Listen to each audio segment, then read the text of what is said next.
Hi, I'm Peter Gould, executive producer. This is episode 308, and the title is Slip.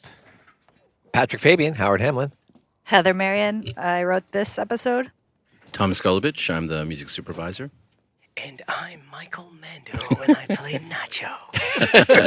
and as we record this, Michael's Spider-Man movie just opened. Is crushing it across the continent. It's call crushing it what it is. The world domination begins. So say, enjoy. Can we afford Michael anymore, Peter? That's a good question. That's really a question for business. Well, affairs. I'm glad that you guys accommodated me, and I'm not actually in this room with you guys. That's right. You're in the deluxe suite. This, of course, is Mel Rodriguez back as Marco, and Mel is just such a wonderful actor. He and Bob are just so great together.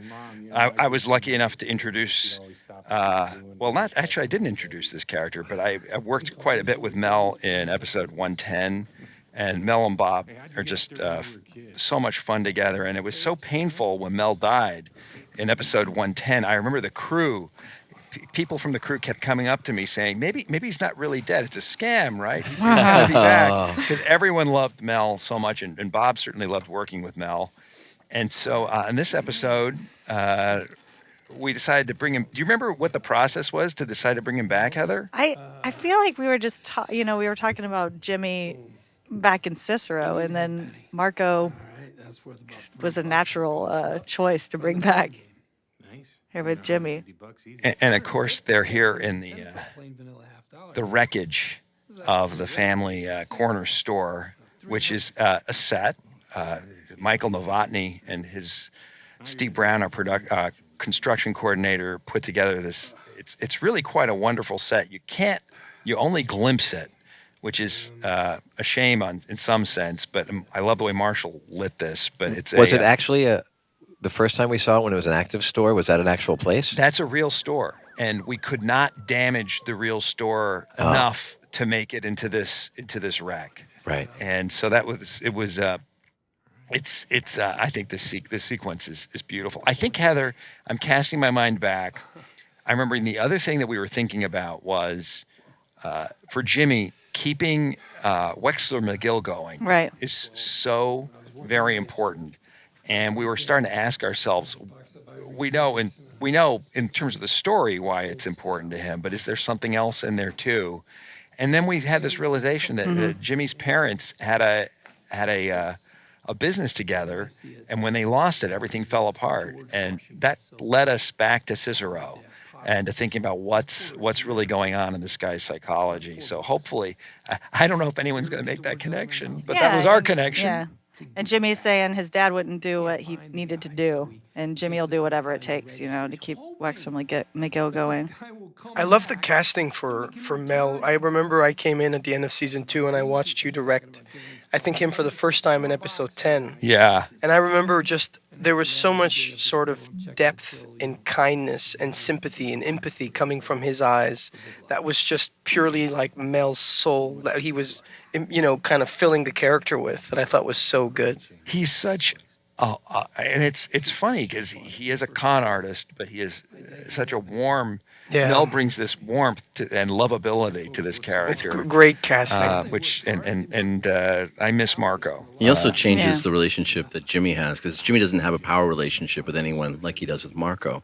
And in many ways, he's trying to keep up with everybody in the rest of his life. And here's somebody who finally kind of sees no wrong in him. It's a really special relationship. Mm-hmm. He's Jimmy's biggest fan. And I love that about him, and it's somebody we'd all like to have in our lives, somebody who just loves us and accepts us. Now, by the way, and I love you and accept you. Oh, Peter. well, thank you. right back at you, Michael. This episode directed by one of my all-time favorite directors, Adam Bernstein, who was one of our go-to directors on Breaking Bad. And he's been continuous. He's directed every season of Better Call Saul. And on Breaking Bad, he and I, and just through the luck of the draw, we were kind of a team. He directed several of the episodes that I wrote, and I got to be on the set. What was that like, Heather? This was your first time being, because the last time you wrote half of the I co-wrote with Vince. Yeah. Episode 210, and that was amazing to work with Vince. It was awesome to work with Adam. They're very different and equally just amazing. Adam had everything organized. He had all of his homework done, and we flew through it. Is this your first ever sort of full episode that you know Yes. has been produced? It is. It's my first Wow, solo episode. you're for a first episode. I mean, you're a master. My God, what a great episode that It was. is a great Thank episode, you. Heather. Yeah. You should be really proud of it. Big time. Proud of all of us. I just learned recently that this Oasis Motel sign that we saw in at the end of season 2 was actually destroyed. We didn't keep it. We didn't fold it. We had to make the choice to destroy it. So the art department had to build it from scratch here, from the original plan. So this is the second, and I haven't asked Robin if we kept this one. I'm guessing maybe she kept it. Maybe this time, yeah. No, on a practical level, is that literally it costs more to store something? It's because nobody really knows what's coming up. So my inclination would be, because I'm my grandmother's grandson, is to save everything, right? Well, that's one of those choices that producers have to make, and of course, they'll always ask, do you think you're going to see this again? And sometimes we shrug. I mean, it's obvious, if you've got Chuck's house, you're gonna what we call fold and hold. Yep. Gotcha. But it costs money. But what we're talking over this really gorgeous shot. sequence. Yeah. So Heather, I think here's a question for you. Maybe it's a leading question. Is this all Jonathan Banks? Is every shot we see Jonathan Banks? So far, yes. There's some work coming up that we had a double working for Jonathan, and especially the high shots that we'll see in a little bit was not all Jonathan. We actually shot 2 parts of this at the same time. His double looks so much like him. I remember seeing him on set, thinking it was Jonathan for a minute. He moves like him. Yeah. It's amazing. They did a great job. Is he the guy who's also doubled him in Breaking Bad? No. This is a new double. In fact, I think he's new this season. I don't think we had him in season 2. Kelly Dixon edited. Everything Kelly touches is gold. Kelly, True that. Kelly is a wonderful, wonderful edit. And This here is not This is Jonathan. so cool. Yeah. and this was This is Kelly Shot- and Dave Porter, and that's right. Dave has a beautiful piece of score here. One of the hardest things I remember shooting in the desert is always trying to catch up to the sun. When we shot at the second episode of the first season with Michelle McLaren, we kept moving the action, and it was just like crazy. You completely had to move the camera and the actors around every 2-3 hours to make sure the shadows are at the same place. Did you guys have that problem here? We shot this pretty early, and it was pretty fast. Adam had this organized very well. So we were shooting a Crane over here. We were shooting Jonathan over here. And Oh, at the same time? yeah. And this part actually was shot in front of Q Studios. I also want to give props to Kelly's assistant Taylor, Yeah. who actually put together that crazy overhead shot where you saw many Jonathan Bankses at the same time. It was an inspiration. I think it was pretty late in the editing that we had to do that, and he put it together, and it was beautiful. It came out great. The shot's so beautiful too. So I want to address this thing for once and for all, Peter. I have a question from behalf of everybody on the internet. Okay, all right. I want to know, how much do you guys really know going into this episode 8, of what will happen in the next let's say 3-4 episodes? Well, The truth here, and nothing but the truth. it's hard to say because we talk ahead a lot. We spend a lot of time talking about where is this going, what does this mean, what happens here. But the truth is, we can't put anything in the episode unless it makes sense for the character in that moment. So oftentimes we'll have ideas about where things are going, and we can't get there because the characters don't want to cooperate. Wow.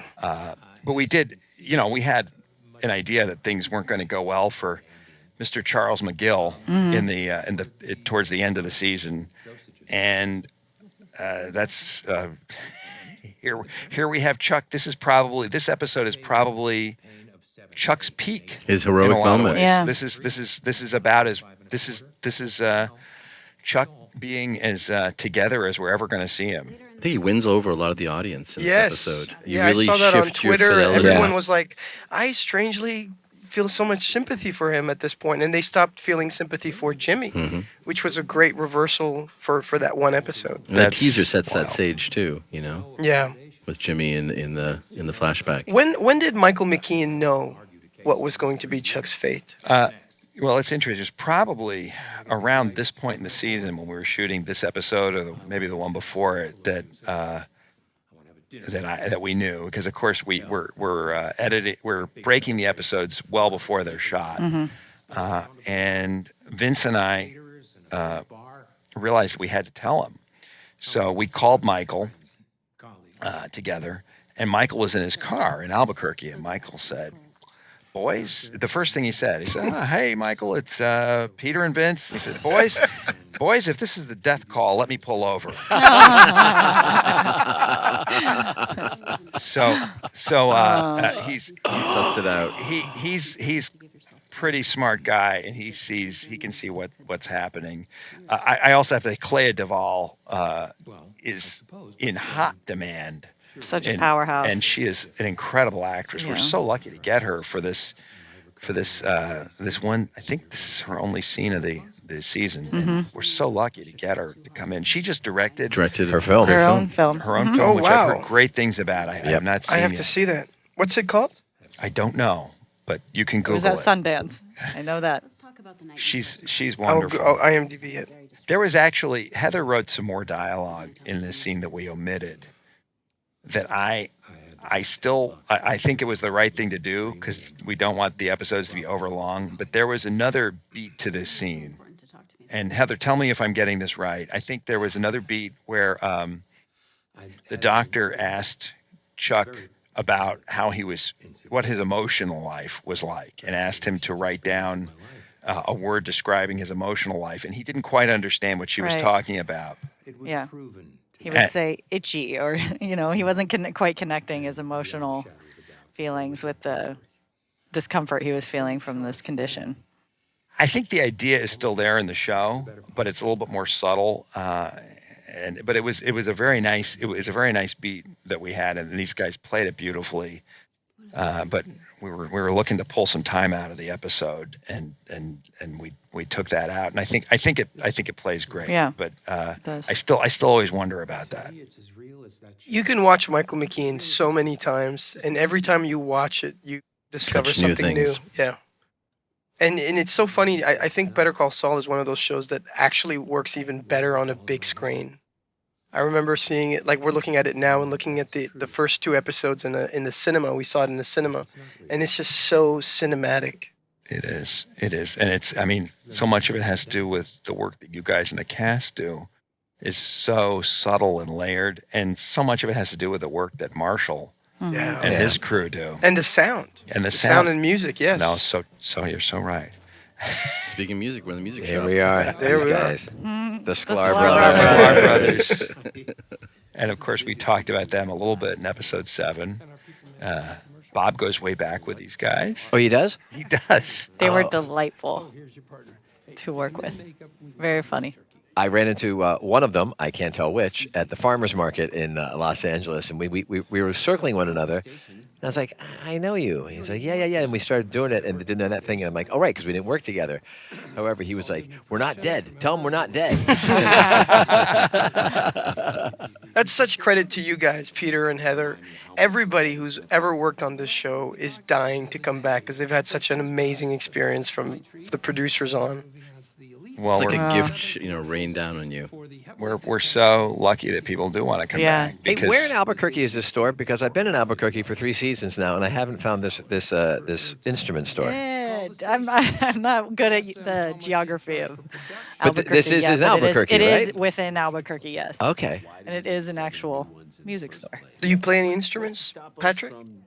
I play guitar and play Really? piano a little bit, yeah. That's not what we agreed to.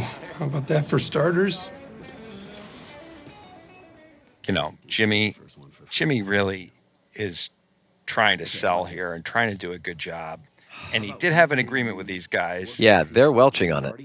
They are, but they also found out they poke a hole in his scheme here. And his scheme, because the point that they're making, which is a legitimate point, is why do we need to have a new ad every time? Why do we need to produce a new commercial for He each did a airing? good job at selling the premise that they finally realized it didn't make any Why sense. can't we just air the one we already have? That's right, and that's so it's tricky.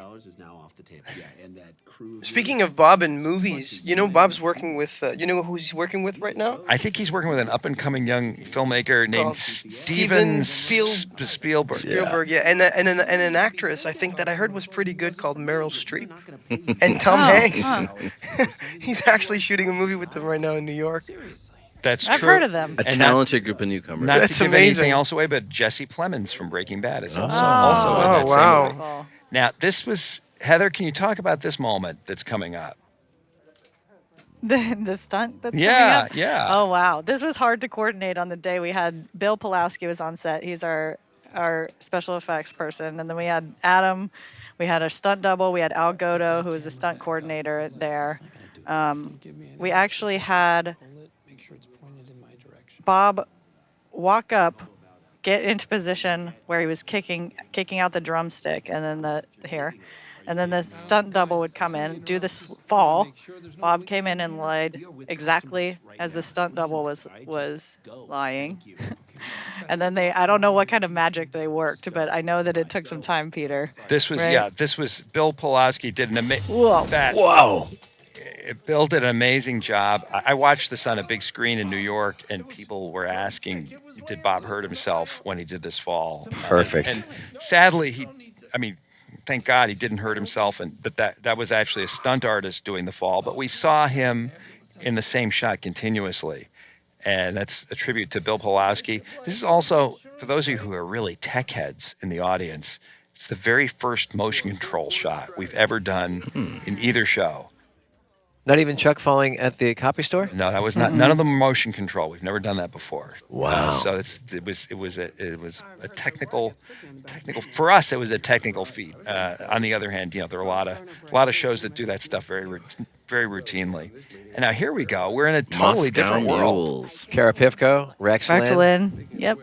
our Mesa Verde, And you're at what is this place called? Fork. Fork. I believe. Yes, real restaurant in with a Q? Albuquerque. it's in the Hyatt.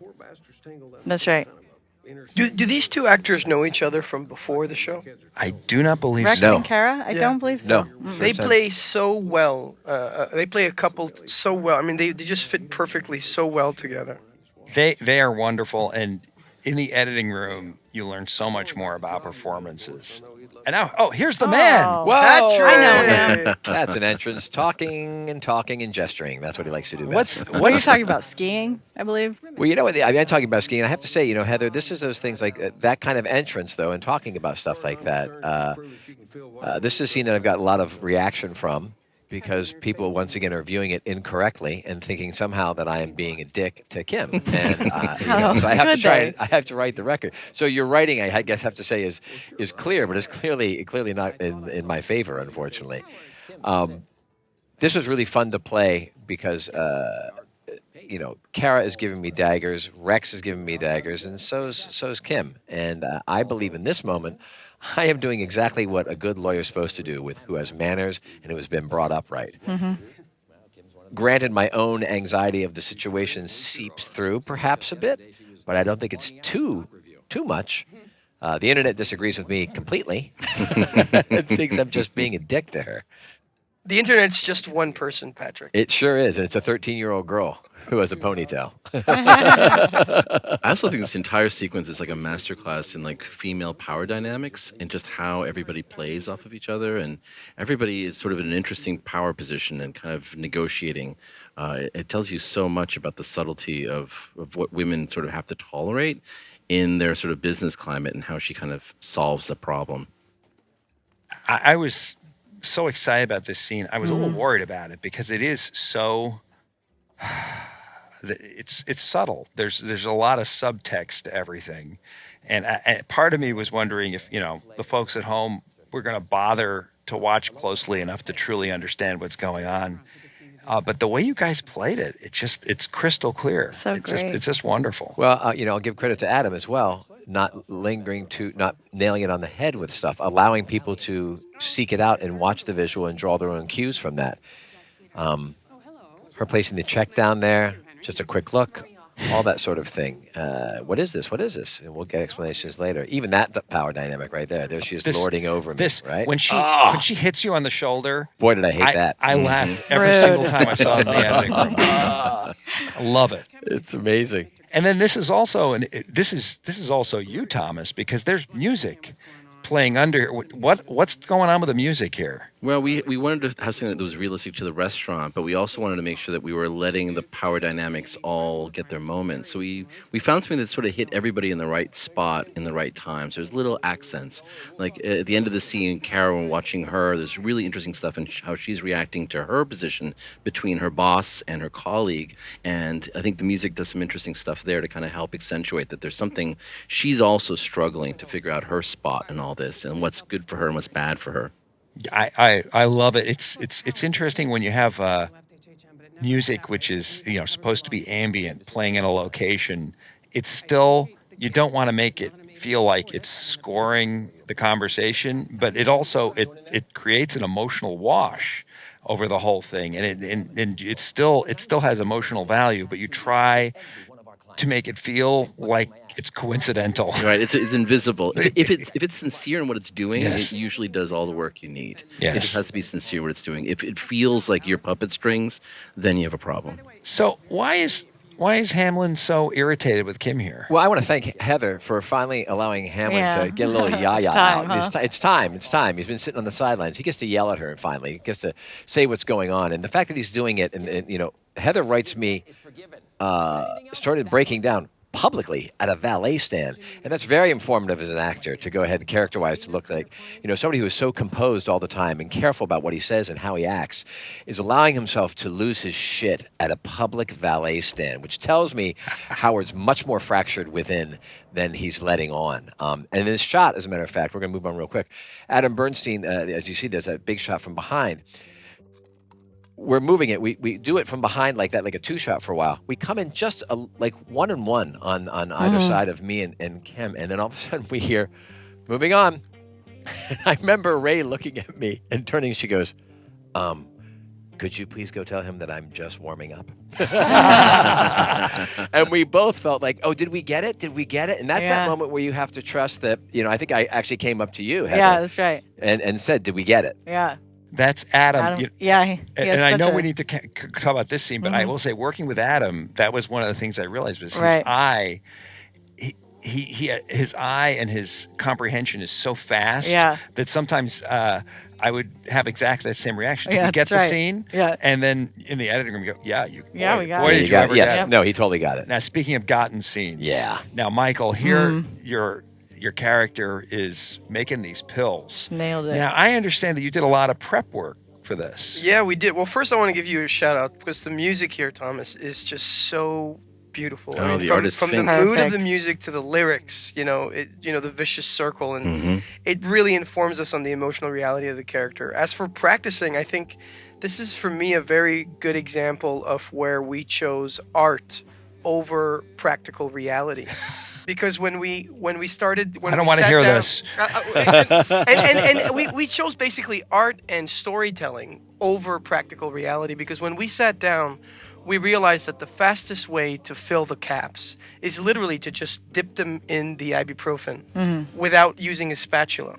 But story-wise, it felt like he wasn't taking his time, like he wasn't spending all night for his father. So Adam decided to keep the spatula in, which kind of informs us on the story more.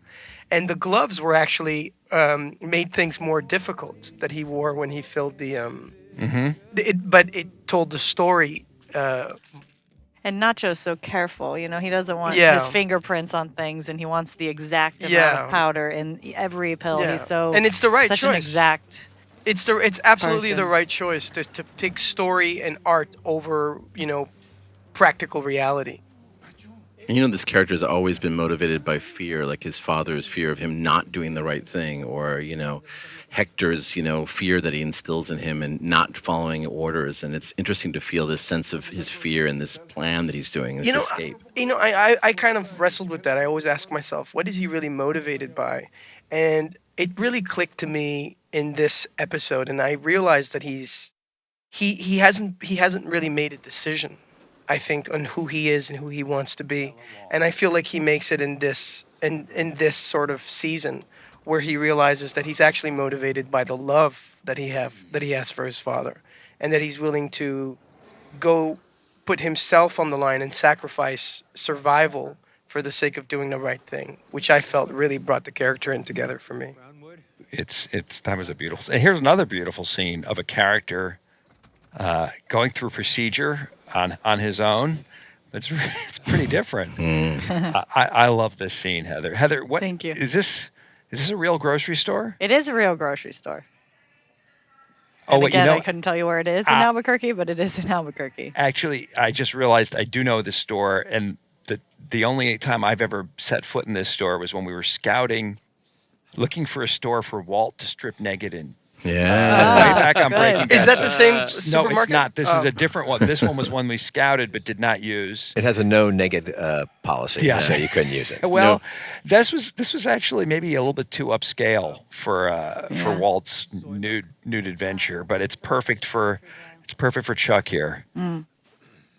And it's very similar to the scene we're going to see with Nacho and the pills later, where it seems like such a small, kind of everyday thing, but for that character, whatever Michael McKean's character is doing right there is a matter of life and death. Yeah, and we did some things on the set. Like I believe they pulled the freezers a little bit closer together so that he would feel a little more constricted. And then that cooler behind him, we brought that in. So he had electricity.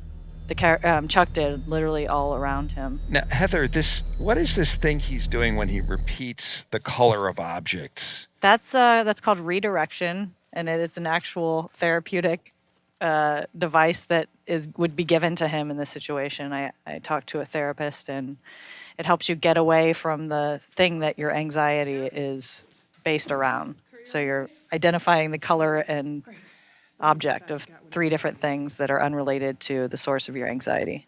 It works like gangbusters. I can't believe I've never seen this in any drama before. I can't believe you found this thing that's so dramatic and it works so well. Now I know what to do when I look into your eyes, There you Patrick. go. Camp Lindigo shirt.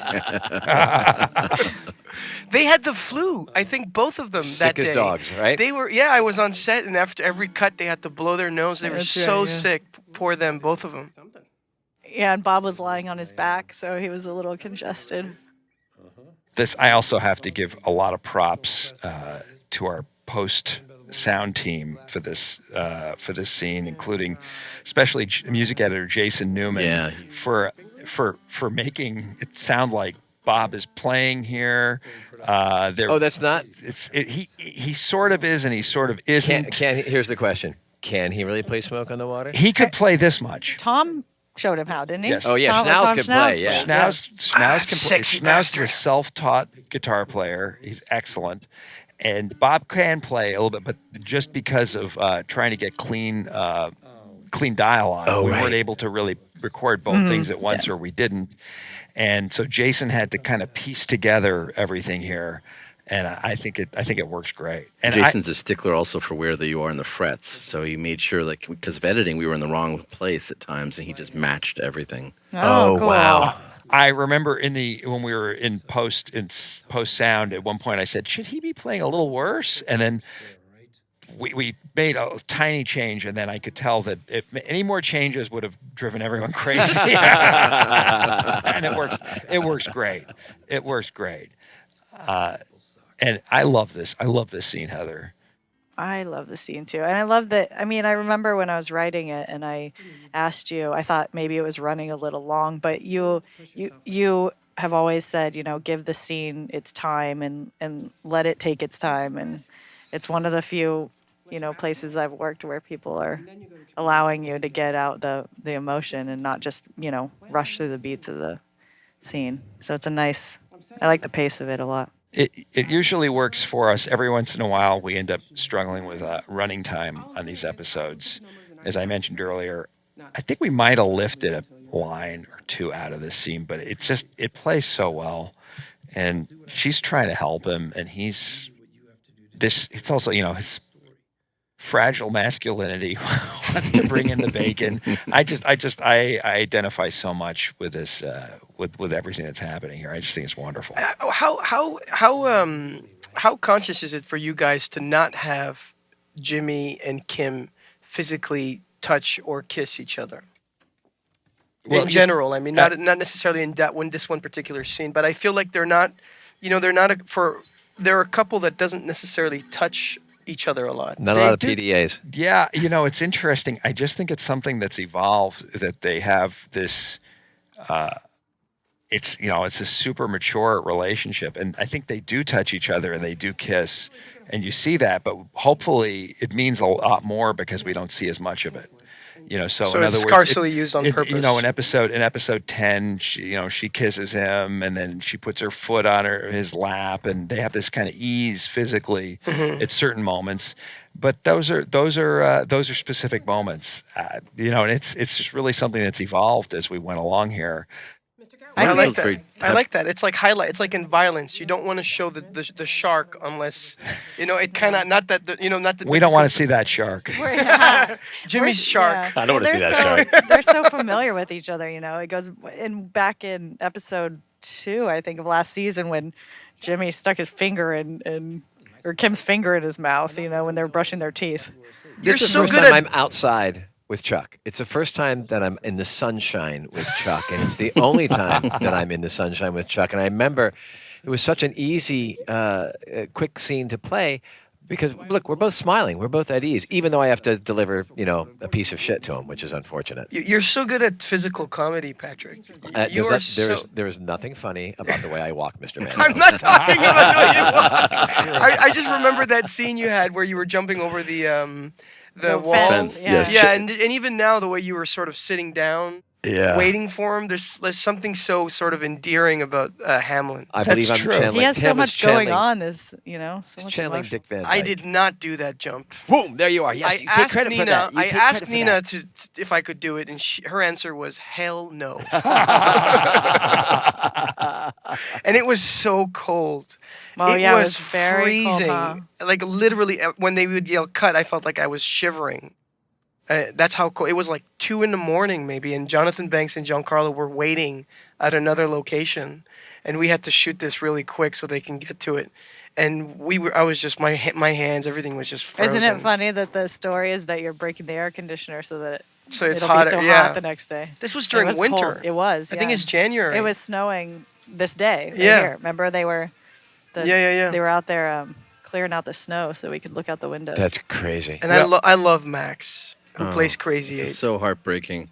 Yeah. This is where you see that he's a different person now. Yeah, and it's interesting, him and I don't have a lot of screen time together, but I think because we have so much affinity for each other as people, the relationship between Nacho and Crazy Eight just seems so. It's almost like Previous chapters of the same book. Yeah, I find Nacho's tends to be a little more like childlike around Crazy Eight, like almost like I can imagine the two people They're like laughing siblings, together and yeah. just being simple together. Yeah, you kind of wonder if these guys, and also Tuco too, if they knew each other along, when they were very young, as early teenagers. I could picture it. Yeah. Absolutely. This whole sequence is bravura, in my opinion. I don't know if I'm pronouncing that right, but all of you guys are doing such wonderful work. Even Thomas, I think we have 2 pieces of Mexican regional music. playing Mexican here. regional music that are playing here before Mr. Porter makes his entrance in a moment. It's and just the way this is laid out is spectacular. I Yeah, think. great, wonderful job, Heather. Honestly, you wrote it so beautifully, and you even wrote the subtext so beautifully, and it was such a joy to sort of navigate that. And it reminds me of the situation with Chuck, where it seems like such a simple gesture, to do. But for this particular character, it means his whole universe can end if that simple act fails. Yeah, and you played it that way too. It was beautiful. Thank you. And it goes back to in the room, we were very meticulous about breaking this scene and what different things could happen. How could we maybe get Hector to take his jacket off? And there were a lot of variations. Yeah, I remember feeling just so excited when we finally had the whole sequence of events together. And I kept on looking at Heather saying, "Does that work for you? Yeah. That makes sense, right?" And she I think it's has a been wonderful great. smile, and she Yeah. smiled and said, "Oh, she was ready to go." Very excited. You saw it in your head. I could tell. Yeah, And Adam had it beautifully coordinated. Yeah, right? he had a storyboard That's for right. it, Hmm. and he kind of had every right camera angle for every moment. It was really, there's a lot to say for in art for dependence and independence, and you kind of need others to do something right, and you also need your independence to sort of bring your own POV forward. And this is a perfect example of I felt everybody working together. Right. And it was great to see you. You and Mark would work together about the dropping of the money because he would, when do you drop it and how is he leaning and Yeah. things like that.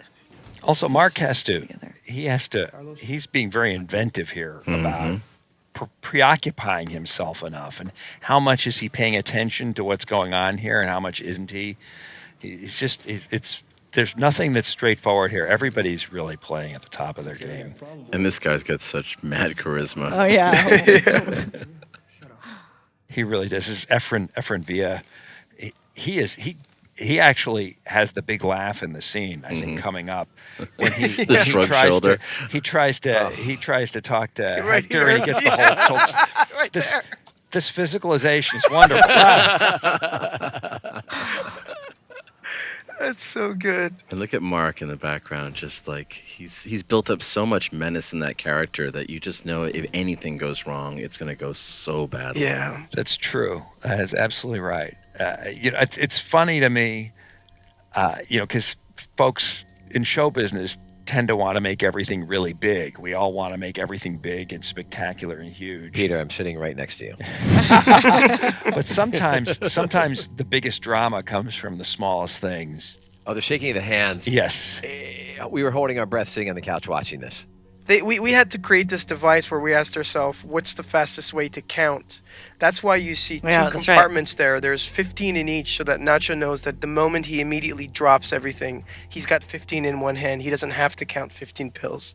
So in this case, there was 13 pills, so he drops 15, and all he has to do is put back 2, And this knowing it's 13. Gotcha. This was you working with Mark Hansen, Mark I think, Hansen. our Yes. prop master, Yes. who is And Trina. Yeah, and getting all the money there. Yeah, the trying old to bills. Yeah. our assistant prop Yeah. master, and they both go way back. And the makeup Breaking girls, Bad. I have to give a shout out to our wonderful makeup department who had us dipped in vitamin E oil. That's what, and then it was a combination of sweat and vitamin E oil.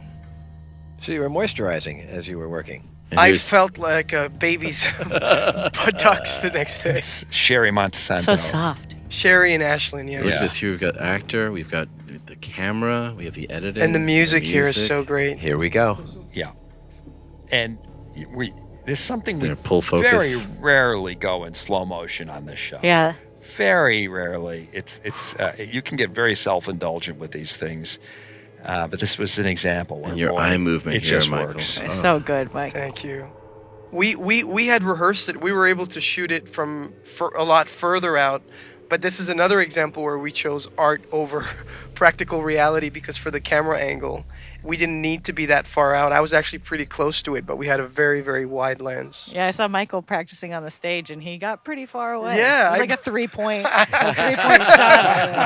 I was my Michael Jordan, North Carolina moment. You love You're it. like, look, Heather, eyes closed.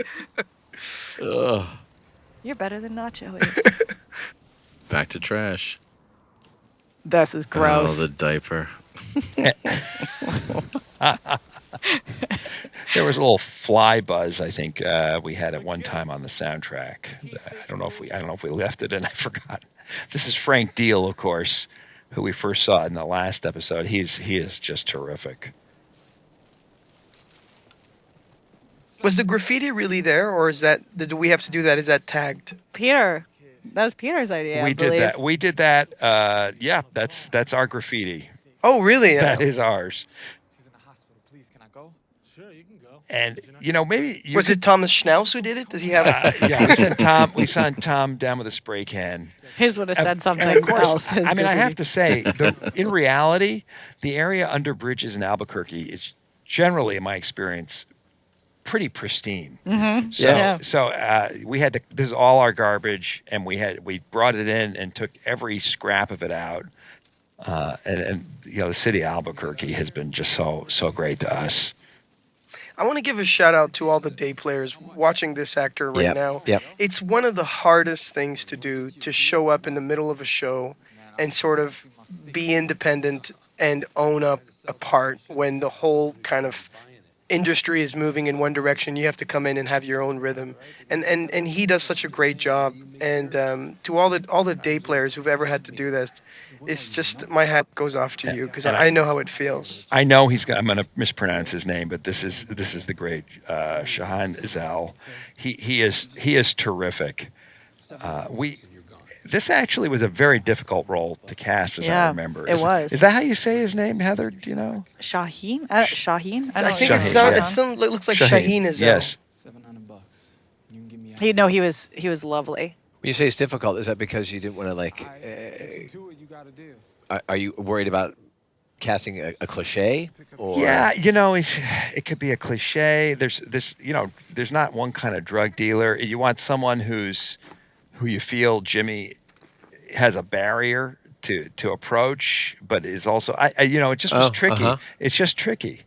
I mean, I think also with this particular character and this particular actor is that you believe that he would sell drugs, Yes. but you also believe that he is a loving person. Yeah. And that is the bridge where I feel like you kind of are okay with Jimmy helping him, because You're in invested the in it. eyes and in the face of the person, you're like, he's deep down a good person, even though he's doing a bad thing.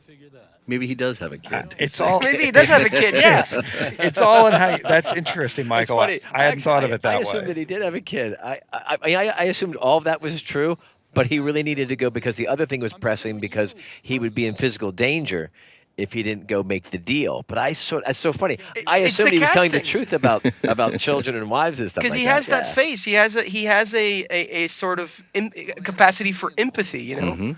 He's You care about him. It takes a con artist to know a con artist. In with me and make it a class action thing. So Heather, was this shot all in one day, or how did this work? Yeah, this was shot all in one day, and it was we rushed through it a little bit because of what Michael was saying earlier about the sun shifting under the bridge. Our light shifted so much that we had to get it off in a hurry. But of course, Adam did a great job with it. Is there any legal basis on what he's trying to sell right here? Yeah. Oh, I have to thank my brother Reese, because he's about to finish law school, and I talked to him at great length when writing this scene about what possibly could. Like if it all went wrong, Yeah. and he was able to actually gum up the works like that, Right. this could actually happen. And maybe, like Jimmy's saying, maybe these allegations are like useless, but it could tie him up in court for years, really mess up his life. I love so much of this dialogue. Maybe my favorite piece is the one about Glow Ball Sundays. Oh yeah. And I have to tell you, I don't know what Glow Ball Sundays are, but it's great. I want Me to neither, go. but it sounds like something you would have at the bowling alley, right? No, you know. Oh, anyway, it's a powerhouse scene. Bob again, as we mentioned earlier. He was sick as a dog, wasn't Yeah. Yeah, and you know what I love about this is he goes from threatening the guy to counseling him. You know what I mean? Like here, he starts counseling him. He's like, "Look, as your lawyer, this is what I recommend you do." he? Yeah. Who wrote this? Heather, great job. Heather, when Bob you're sitting played us on the sidelines in your chair and you're watching the actors go through stuff, do you find yourself sometimes wanting to shout out to be like, yes, that's it, or oh no, not like that, no, not like that? I mean, It's rarely not like that. It's almost always like, wow, yes, that looks even better than I imagined. I heard a rumor that you guys play our characters in the Oh. in the writers' room. Is that true? Of course we do. Who plays Well, Bob? Tom- Who no, plays Whoever's- Schnauz plays you. Schnauz obviously. plays Depends on the Schnauz scene, plays Mike really. Ermitrout, right? Whoever's pitching Yeah. plays all the characters. Oh, really? You kind Yeah, of put their absolutely. voices on. Yeah. Absolutely. Oh, really? Yeah. Absolutely. Can we hear your best Patrick Fabian voice? Do not do that. We can all do. We can all So do. charming. We can all do Jonathan Banks. That's for sure. Well, now you have to do at least a line, And Peter. we'll see. It may happen. You may have it. Yo, I'm on my way. Yeah. And now he's really crossed the line here. Yeah. He helped a drug dealer get Mm-hmm. to a meet He's for so no deep reason in except Saul. that he wanted the money. He's got cash. And it works. And I think that's the dilemma, is that it actually works. I mean, how do you go through life knowing that this thing is going to give you success? That's Trump all his equation. all his bad shit is working. Yeah. And He's his- going to do and whatever it takes. Trying to be right, a for good Kim. guy was not working. From Yep. cash to cash. Yep. It's all about the fat stacks, Yeah. as Jesse would say. And this is where Jonathan Banks' internal monologue is.